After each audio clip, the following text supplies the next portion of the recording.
Hey there team, this is Ripper here with another video with the Petro, and I'm just showing you a little gameplay from the ranks, and here's the build on the screen.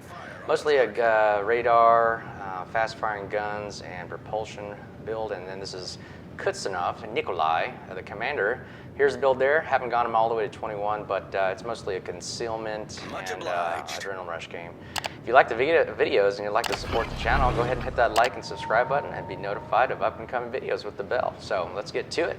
So just approaching the southern sea cap area here, I decided to go with the two destroyers and support them with the radar. So the radar on the Petro is not as long as the American side. It's only about, with upgrades, 18 seconds-ish long. And I keep AP loaded because you never know. And obviously I have a little on the build, a quick reload or switching of the shells. So if I did need to switch to the HE, I can obviously switch it half the time. But I keep AP loaded because it does deal some damage, and if a cruiser or something pops up, I'm ready to go. So right now I'm just supporting my Shimakaze, and I know he doesn't have very good as guns. For taking on destroyers, more of a torpedo boat, but that's why I decided to push up because I think I could take it on. Now we couldn't really locate, where this destroyer was. We initially got him on the radar, and I'm thinking, well, I don't want to show too much broadside, but I want to be angled in just in case if he does launch his torpedoes, that I can angle in and avoid the best I can. Now the Petro has become one of my favorite battle cruisers, if you will, super cruisers, whatever you want to call it. It's just so powerful. The guns rotate 360 degrees, low profile in the water. You can see that the Citadel doesn't even stand above the waterline. This thing is almost like a canoe, but it really is super strong. Now, the Ostergotland is a little spotted farther away going, so obviously I think we can push because this cruiser really is a pusher. It can literally go in and almost tank like a battleship. I've gone up against it. I'm going, why can this thing survive so long? And I'm just really going to go ahead and use that advantage and just push in. Now the guns on this thing are like rail guns to me. I've played all the cruisers and I'm going, wow, this thing, the accuracy on it, especially with the dispersion mod, and you can see right there, look at the shot, right? It just goes right on the money. And I give it a little lead and take out his torpedoes, add some damage taken off of them, and it's just a beast. And one last shot to see if we can squeeze it in. Boom, got him. Again, these things are literally lasers to me compared to other ships that I've played. And this cruiser literally is amazing. I think it's a great DD hunter.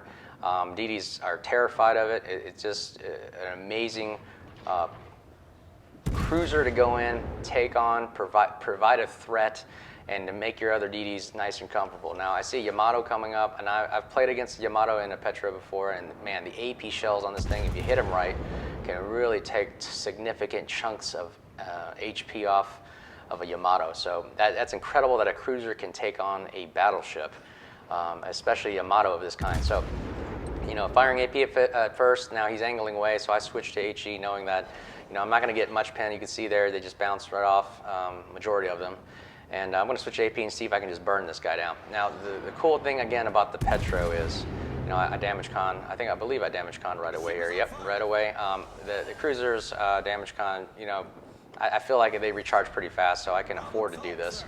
And man, the Petro can take some damage. You're talking about taking on Yamato shells, okay? So I'm going to burn them down, so just keep firing. And like I said, I was about to bring up the fact that the guns on the Petro are more like a Friesland, where man, they rotate 360, so you're always got your guns basically trained and bear on your target, and maximizing the amount of firepower you have regardless of positioning, because most of the time you're pushing forward in the Petro, so it's great because you can pretty much angle in left, right, 45 degrees, and you can get these shots off, great angles. And we're just going to push and see if we can press this Yamato forward. So right now, again, just keep firing. Look at that, just 9 shells constant going. The reload rate on this is great. Not as fast as Des Moines or Salem, but it's still good enough for the cruiser and the battle type of this, this Spectre. So now you can see we're setting them on fire here, and then this torp will take a significant chunk. You see some shells coming in. I usually just angle a little bit away and a little bit of damage there, but we're not worried. Set them on fire, and boom, take them down with the fire. torpedo helped a little bit a lot. So we are literally pushing all on the southern flank here. We had a Thunderer of ours stay at our spawn point at B, and they're just holding that. So I know that we're going to have to push in. Now we're 4 versus 4 right now. So I'm thinking, okay, well, this could still be a loss if we don't position correctly. So I'm thinking we should definitely push slowly westward. Now the DDs are, I think, keeping everybody else busy and preoccupied while we're looking, and we spotted Moskva. Now Moskva is another Soviet cruiser that is also, I think back in the day it was very, very powerful. It was a great tanking cruiser, and they took it off and put it in more of an armory ship now.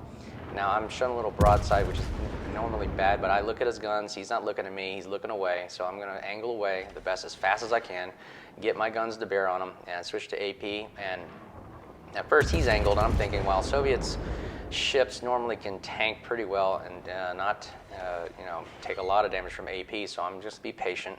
He's taken on the Kremlin, which is another Soviet ship that can really deal a lot of damage, and he can tank a lot too. So the Moskva takes a great shot at me right there, and that was my fault. Again, lesson learned. Definitely keep angled at all times the best that you can. I look at his guns, and I think he is now preoccupied with the Kremlin because he's showing broadside the Kremlin, so I take advantage of this. And it's all about catching the mistakes that other people make. So you notice I'm aiming at a citadel right now. I'm aiming at the waterline, slightly above it, and fire, and this should be a nice citadel hit on the broadside Moskva. So again, it's all about positioning, waiting for mistakes happening while mitigating the damage you're taking by also angling. So now that we've taken out the center of the map, I would think, we look at our, I look up at the top and go like, okay, there's only 3 of them left. I know where their conqueror is, way up north. And now the other ship is, I believe, a Smolensk, which is a Soviet cruiser that everybody hates, that burns everything. And then, of course, that last DD, which is the Marceau.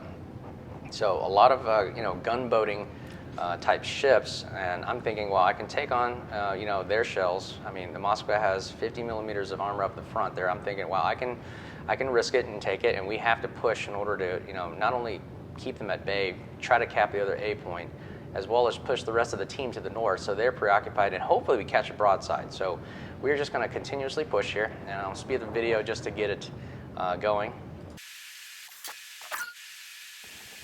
So speeding up here, we're just taking the cap and putting pressure on the team. We cap it, and it's going to be pretty much an easy peasy there, and we're just waiting to have a lucky spot right here. And look, the Smolensk is broadside. I put the 14 on the Smolensk and put the thing on the thing. And these railguns, you can hit it just like that. Citadel, kill number 4, secured for the team, killing half the team right there to secure win in a ranked battle and moving up the ranks. So really awesome ship. I mean, the Petro is amazing, and I know I don't get this Marceau here, but look at this shot. I mean, just literally, 13.9 kilometers, just taking a quick shot, and these shells literally, boom, reset the capping, and man, just hit it. You can hit anything with these guns. It's amazing, and that's why I like the Petro. It's a great pushing ship, great brawler, great at a lot of aspects, radar, armor, and all whatnot. So, hey guys, thanks for watching. It was a great game. I enjoyed your company. If you like it, the video, and like to support us, hit the like and subscribe button. Until again, see you next time. Cheers.